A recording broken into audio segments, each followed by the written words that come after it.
है तोरे। मन में एक अभिलाषा है, वो अभिलाषा लेकर के आपके समीप में आया हूं, आपके द्वारा ही वो पूर्ण होनी है देवता।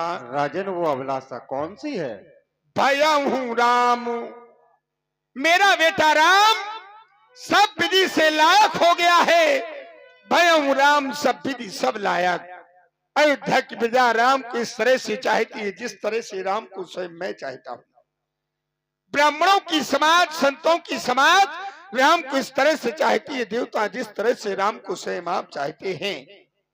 आपकी कृपा से मुझे एक नहीं 4 पुत्रों की प्राप्ति हुई। चारों पुत्रों के विवाह हो गए। मेरे घर में मेरी 4 बहुएं आ गई। सब कुछ प्राप्त होने के बाद भी अब मेरा चौथापन है, बुढ़ापा आने वाला आ गया है। अब अयोध्या का राजपाट मुझसे संभाला नहीं जा रहा, क्योंकि मेरा शरीर जर्जर होता चला जा रहा है। चाहता हूं देवता, हे देव उतरता अब जाता है, ये श्री से प्रेत जवानी का देखिए सुखता अब जाता है।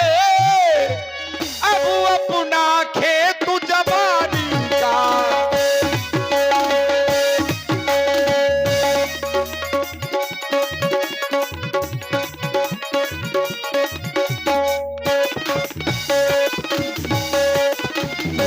वो वृद्धावस्था शिवानी है, वो तरुणावस्था रानी है।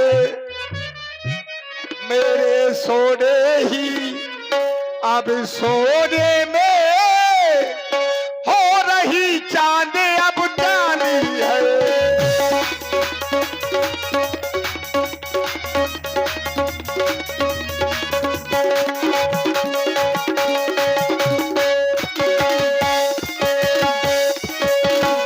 पिछले पुरखों की तरह नाथो, पिछले पुरखों की तरह नाथो, अब मुझे तपोवन जाने दे। पिछले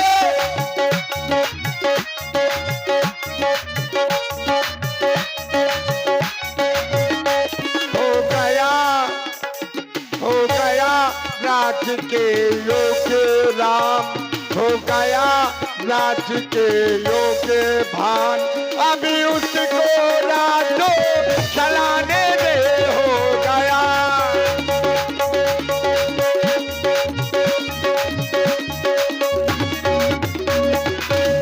नाथ राम करिए युवराजू, कहिए कृपा करिए समाजू। राम को अयोध्या का युवराज बनाना चाहता हूं देवता, आपकी अनुमति लेने आया हूं।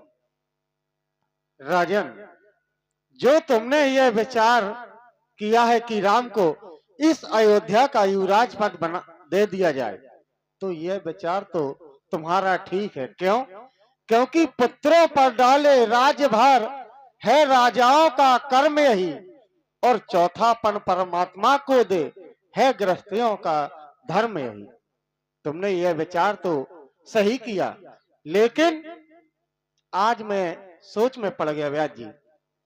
महाराज दशरथ कह रहे हैं कि पिछले पुरखों के समान मुझे तपोवन जाने दे।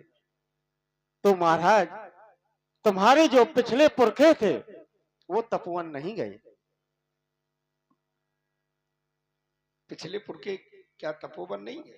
ना, कश्यप अदिति महातप कीना, तप किया लेकिन तपोवन नहीं गए। तो तप कहाँ किया जाता है? घर में थोड़ा किया जाता है, वन में किया जाता है, जो तुम कह रहे हो।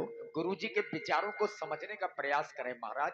आपके जो पूर्वज थे वो किनके लिए गए थे? ये बात कहें, किनके लिए गए थे? परमात्मा को पाने के लिए। अरे परमात्मा तो तुम्हारे घर में है, बस वही तो वो कहना चाहते हैं कि लेकिन वन में जाने की आवश्यकता नहीं है। नहीं व्यास जी, इन्होंने जब कि कोई पूर्वज नहीं गया, इसलिए मैंने कहा। जब किसी को अचानक खुशियां मिल जाएं तो वो सब कुछ भूल जाता है। जैसे हमारे महाराज कि इनको पुत्रों की प्राप्ति चौथे पन में हुई। तो राजन, आपकी सब यह बातें मेरे मन संयम पर निर्भर हैं। जय हो। तुम तप करो तपोवन में जाकर, यहीं आप गलती पर हैं। जिस परमात्मा की खोज के लिए तुम तपोवन जाना चाहते हो, जी। वही परमात्मा तुम्हारे पुत्र रूप में घर में है। जय हो। तुम घर के एकांतवास में उस परमात्मा का भजन करो। और रही बात राम को युवराज बनाने के लिए, तो कोई शुभ समय निश्चय नहीं है। क्यों? क्योंकि जब राम युवराज होगा वही समय शुभ होगा। बेग विलंब न करो नृप, साजे सबोई समाज, सुदिन सुमंगल तवही जब राम हो युवराज। जय हो गुरुदेव भगवान। आप कह रहे हैं कि बेग विलंब न करियो ने, इसमें विलंब न किया जाए।